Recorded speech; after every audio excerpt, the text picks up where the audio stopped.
If you have somewhat of a checkered past, how can you overcome that additional burden to advance in life?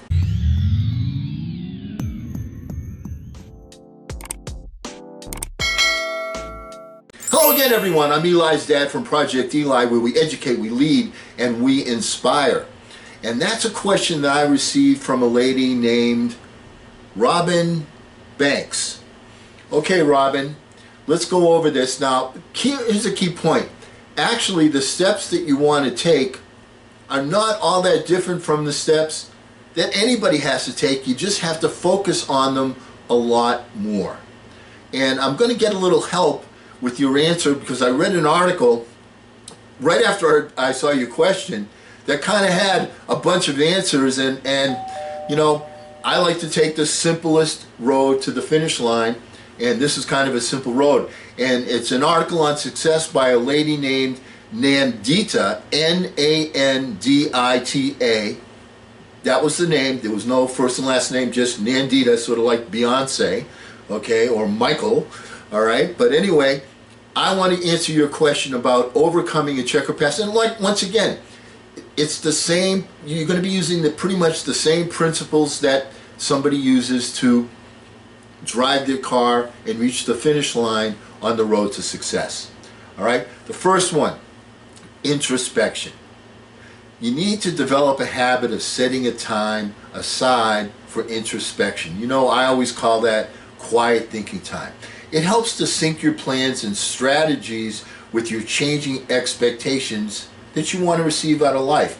It strengthens your convictions in the goals that speak to your heart and stops us wasting time chasing the things from the past that don't mean very much to us much longer.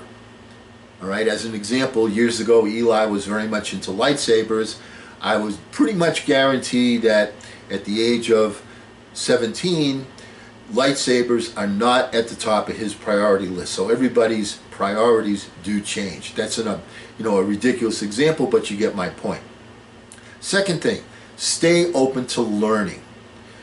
Whether it's being open to constructive feedback, lessons to be learned from failures, or owning up to your mistakes, one of the best habits you can develop for success in life is being open to improvement and new ideas. You got to get off the platform that says, I'm always the smartest person in the room. Because frankly, you're not. And, you know, if a lot of people are saying the same thing, you have to say, maybe there's something to that. You know, maybe there's something to that. When you shift your focus from proving you're smart to taking on challenges and improving what you know, the horizon expands exponentially. You're able to improve your relationships by becoming a better listener. And you stop playing the blame game. And most importantly, you start finding creative solutions instead of staying stuck by complaining. Third thing, respect boundaries.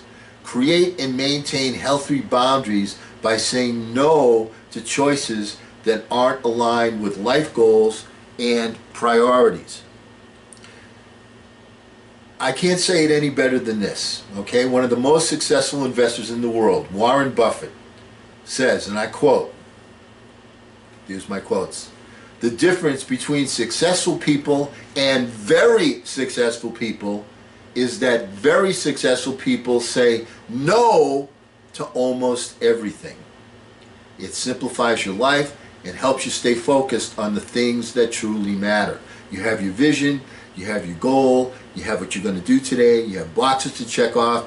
Stay focused. Don't let anything deter you from those. Have the ability to say no." Fourth, value time.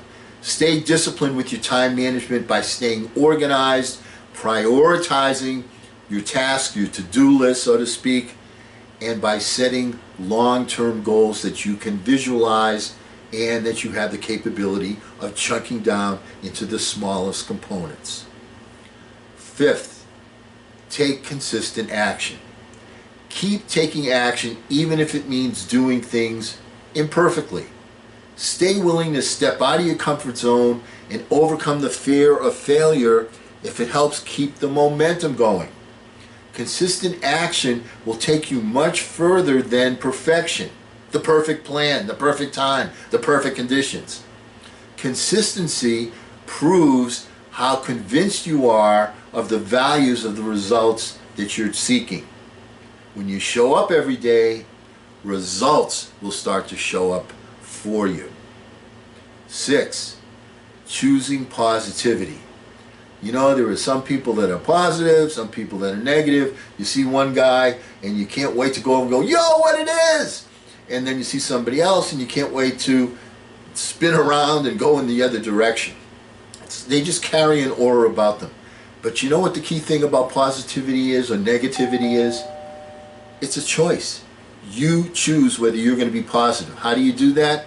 Once again, your quiet thinking time, visualize your dream, see yourself completing that, feel it, smell it, taste it, touch it, you've completed it, you've achieved, you've made progress. You can't be anything but positive then, can you? Am I right on that? Also, don't forget to express gratitude to yourself during that quiet thinking time. Find a minimum of 20 things that you're grateful for. And there's a lot of times they're just things that are ubiquitous that you're used to, like electricity. Be grateful for electricity. When it's not there, you recognize it. Does that make sense? Choose positivity. And finally, read. Read. Keep filling your head with new ideas. You know, when somebody writes a book, if the book gets published, that means that there was some substance typically to what they wrote. These are people that have been there, done that will help expedite your time. Books are mentors. Read, get different viewpoints, expand your horizons. Be able to get out of the box thinking. New ideas are what gives you that opportunity to be more creative. It gives you new ideas. You don't know everything. Take what somebody else knows. Make it part of what you know. Does that make some sense? All right, Robin, hope we answered your question on that today.